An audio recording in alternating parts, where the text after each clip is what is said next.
এখনকার বাচ্চারা সবজি দেখলে কান্না করে, খেতে তো চায় না। যেসব বাচ্চারা সবজি দেখলে কান্না করে, সেই সব বাচ্চাদের জন্য আমার একটা সিক্রেট রেসিপি নিয়ে আসলাম। আসসালামু আলাইকুম, সবাই কেমন আছেন? নিশ্চয়ই ভালো আছেন, আমিও ভালো আছি। যাই হোক, আজকে আমি একটা নতুন সিক্রেট রেসিপি নিয়ে আসলাম। আমি প্রথমে সব সবজি কেটে নিব, যেমন মিষ্টি কুমড়া, লাউ, পেঁপে, গাজর, এগুলোকে আমি কেটে নিয়েছি। আবার এই যে আমি তার সঙ্গে কিছু চাল দিব, আর ১ মুঠ ডাল দিব। ডালটা আপনার ইচ্ছা করলে স্কিপও করতে পারেন। আমি ডালটা দিব কারণ আমার বাচ্চা একদমই কোনো সবজি খায় না। এই যে আমি ২ টা খেজুর আর ২ টা কাজু বাদাম ভিজিয়ে রেখেছিলাম। এটা আমি সারারাত ভিজিয়ে রেখেছি। তারপরে যে এখন এগুলোর সাথে আমি এড করব। এই যে আমি এখন সবজিগুলো সব ধুয়ে নিব।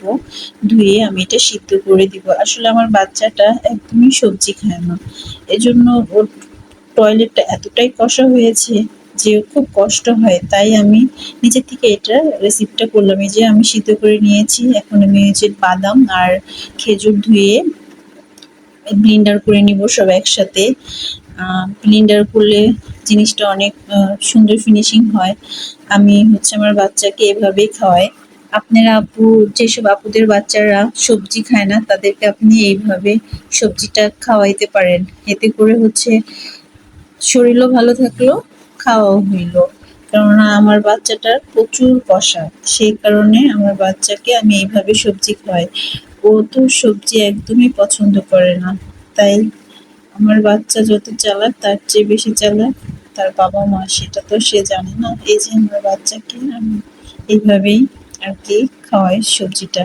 এ দেখেন আমার ব্লেন্ডার হয়ে গেছে, দেখেন ব্লেন্ডারটা করার পরে কত সুন্দর একটা কালার আসছে। আমি কিছু রেখে দিব আর কিছু রান্না করব।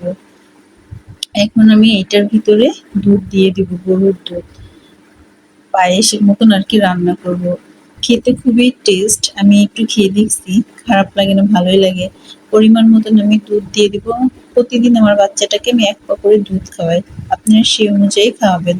কারণ আমার বাচ্চাকে আমি রাতে, দুপুরে এবং সকালে এটা খাওয়াবো। সেই পরিমাণ মতন আমি দুধ দিয়েছি। একটু লবণ এবং তাল মিষ্টিও দিয়ে দিব।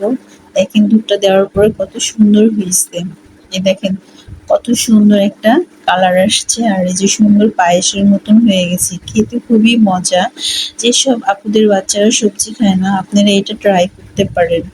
আমার মতে খারাপ হবে না, ভালোই হবে। এই যে আমার রান্না হয়ে গেছে, এখন আমি ফিডারে নিব। আমার বাবু আবার ঘুমের ভিতরে খায়। ও আবার জাগনা অবস্থায় কিছুই খেতে চায় না, সবজি বা দুধ কিছুই খায় না।